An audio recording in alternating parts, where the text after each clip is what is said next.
حضرت سعد رضی اللہ تعالی عنہ سے روایت ہے کہ رسول اللہ صلی اللہ علیہ وآلہ وسلم بنو معاویہ کی مسجد کے پاس سے گزرے تو آپ اس میں تشریف لے گئے۔ آپ نے وہاں 2 رکعتیں پڑھی اور ہم نے بھی آپ کے ساتھ 2 رکعتیں پڑھی۔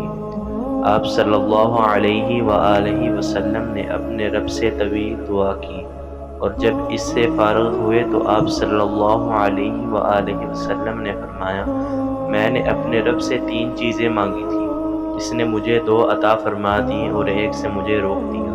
میں نے اپنے رب سے سوال کیا تھا کہ وہ میری امت کو قحط کے ساتھ ہلاک نہ کرے، اس نے یہ چیز مجھے عطا فرما دی۔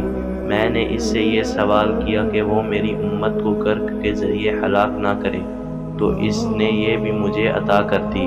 اور میں نے اس سے سوال کیا کہ وہ ان میں باہم لڑائی پیدا نہ کرے، تو اس سے مجھے روک دیا گیا۔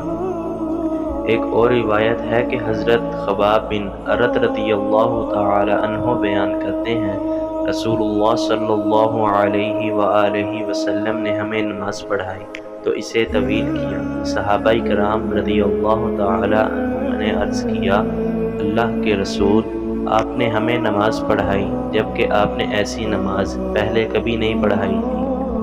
آپ صلی اللہ علیہ وآلہ وسلم نے فرمایا، ٹھیک ہے، یہ امید اور خوف والی نماز ہے۔ میں نے اس میں اللہ تعالی سے 3 چیزوں کی درخواست کی، اس نے مجھے 2 عطا فرما دیں اور 1 سے روک دیا۔ میں نے اس سے درخواست کی کہ وہ قحط کے ذریعے میری امت کو ہلاک نہ کرے گا، اس نے اسے شرف قبولیت بخشا۔